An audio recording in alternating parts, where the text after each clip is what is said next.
निजीकरण के विरोध में, उदारीकरण के विरोध में और जातीकरण के विरोध में हम लोग 94 से अभियान चला रहे हैं।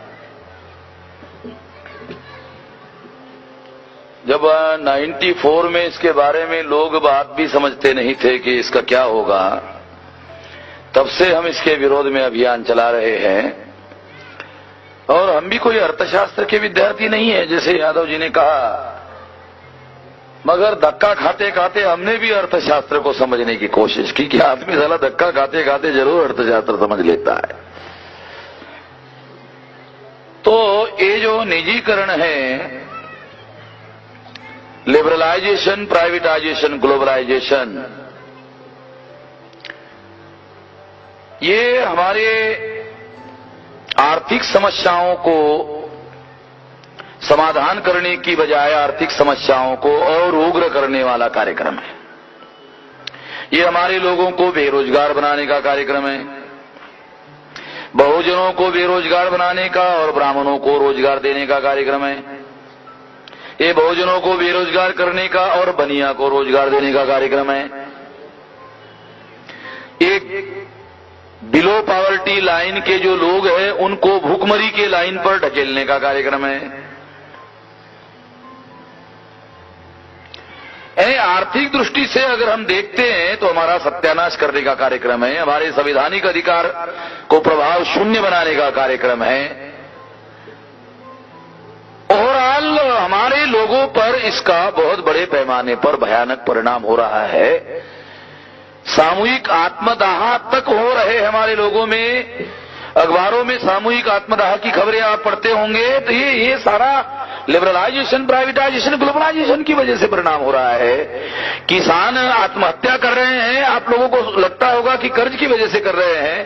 कर्ज क्यों हो रहा है और कर्ज वो वापस देने में कामयाब क्यों नहीं है? ये सारे के पीछे लिबरलाइजेशन, प्राइवेटाइजेशन और ग्लोबलाइजेशन है। इन ब्रीफ, ये जो लिबरलाइजेशन, प्राइवेटाइजेशन, ग्लोबलाइजेशन ने हमारे समाज में बहुत बड़ा असंतोष पैदा किया है। एलपीजी ने मूल निवासी बहुजनों के अंदर बहुत बड़ा असंतोष पैदा किया है। जब समाज में असंतोष पैदा होता है तो सबसे ज्यादा जो लोग व्यवस्था पर काबिज होते हैं, जो व्यवस्था पर नियंत्रण करते हैं, जब समाज में असंतोष पैदा होता है तो उससे वो बहुत ज्यादा घबराते हैं, उनको बहुत ज्यादा डर लगता है। क्योंकि जब समाज में असंतोष पैदा होता है तो जो असंतोष के शिकार लोग हैं वो प्रतिकार करने के लिए खड़े हो जाते हैं। तो उससे व्यवस्था पर नियंत्रण करने वाले जो लोग हैं वो खतरे में पड़ जाते हैं। इसके लिए व्यवस्था पर नियंत्रण करने वाले जो लोग हैं उनको कई किस्म की पॉलिसीज बनानी पड़ती है, कई किस्म की नीतियां बनानी पड़ती है।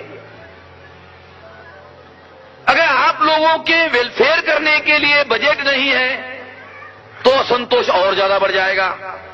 अगर आपको पहले बजट दिया जाता था और अब जीरो हो गया तो असंतोष और बढ़ जाएगा।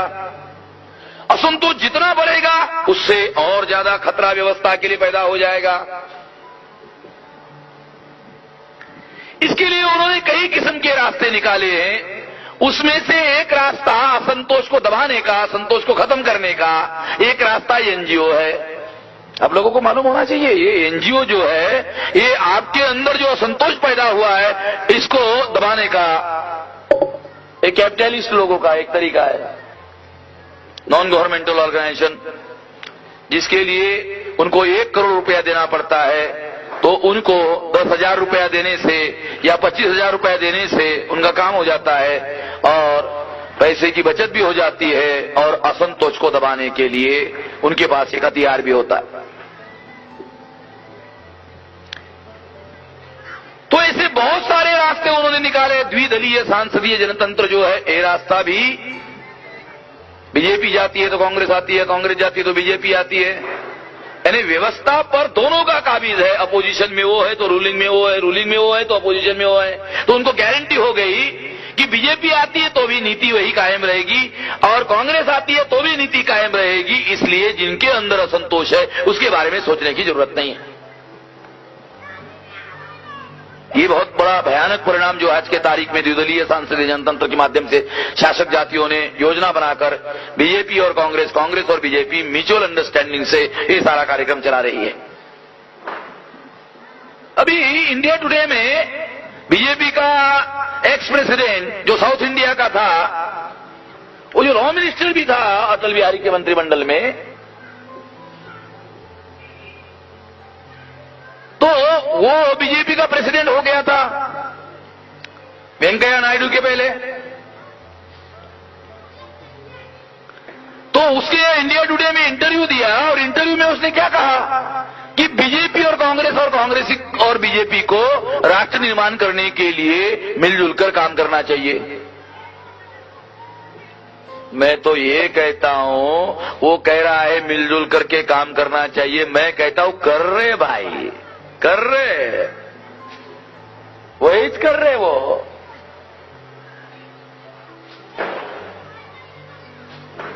जब अटल बिहारी वाजपेयी को एक्सप्रेस हाईवे रोड के लिए 30,000 करोड़ रुपया एक्सप्रेस हाईवे रोड की तरफ डाइवर्ट करना था, सोनिया गांधी को चाय पार्टी पर अटल बिहारी ने बुलाया। अटल बिहारी और सोनिया गांधी ने दोनों ने मिलकर नाश्ता किया और नाश्ते में 30,000 का फैसला किया। सोनिया गांधी ने अपने पार्टी के एमपीज को कहा और पार्लियामेंट में बगैर डिस्कशन के 30,000 करोड़ रुपया अटल बिहारी वाजपेयी के लिए खर्चा करने के लिए मिल गया। बाद में 60,000 करोड़ रुपया हुआ। अटल बिहारी ने SC ST OBC के 500 वेलफेयर स्कीम बंद कर दिया।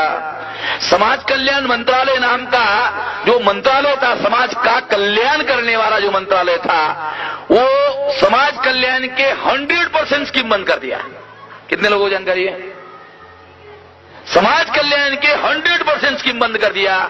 इसलिए अटल बिहारी के सामने सवाल खड़ा हो गया कि सारा समाज कल्याण की सारी स्कीम हमने बंद कर दी, तो मंत्रालय का नाम समाज कल्याण कैसे रखा जाए? स्कीम तो खत्म कर दिया हमने। तो अटल बिहारी ने समाज कल्याण मंत्रालय का नाम बदल दिया और नाम रखा सोशल जस्टिस, सामाजिक न्याय एवं अधिकारिता मंत्रालय। आप में से कितने लोगों को पता चला कि समाज कल्याण मंत्रालय का नाम ही बदल गया? क्यों बदल गया? क्योंकि समाज कल्याण की जो स्कीम थी वो 100% खत्म कर दी गई और नाम रखा सामाजिक न्याय एवं अधिकारिता मंत्रालय। इसमें क्या करना है? शेड्यूल कास्ट के लिस्ट में किसी को निकालना है तो निकालने का काम करना है, शेड्यूल कास्ट के लिस्ट में किसको डालना है तो डालने का काम करना है, आदिवासी के लिस्ट में किसी को निकालना है डालना है तो काम करना है, ओबीसी के लिस्ट में किसी को डालना है या निकालना है ये काम करना है। दैट इज द सामाजिक न्याय एवं अधिकारिता मंत्रालय। खत्म, और कुछ करने की जरूरत नहीं है। मीरा कुमार के पास उद्योगपतियों को प्राइवेटाइजेशन में आरक्षण देने के लिए 50 पैसे का लेटर लिखने के अलावा मीरा कुमार के पास कोई काम ही नहीं है, क्योंकि बजट ही नहीं है उसके पास।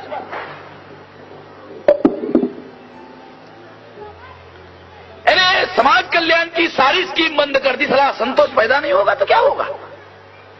मगर असंतोष पैदा हुआ, उस असंतोष को आवाज मिलेगा तो असंतोष पैदा होगा ना, तो असंतोष को आवाज मिलेगी ना, रास्ता मिलेगा। मगर सोनिया गांधी के साथ में अटल बिहारी मिलकर जब फैसला लेता है तो सोनिया गांधी अपने मेंबर पार्लियामेंट को बता देती है कि 500 स्कीम उसने बंद कर दिया है, पार्लियामेंट में इसके बारे में आवाज नहीं उठाने का, बिल्कुल नहीं बोलने का। केशु भाई पटेल ने कर्मचारी को आरएसएस की शाखा पर जाना चाहिए, ये सर्कुलर निकाला। इसके लिए सोनिया गांधी ने पार्टी को आदेश दिया। कांग्रेस ने 13 दिन संसद बंद रखा, 500 SC ST OBC के वेलफेयर स्कीम को बंद कर दिया। सोनिया गांधी ने एक दिन भी पार्लियामेंट बंद नहीं किया।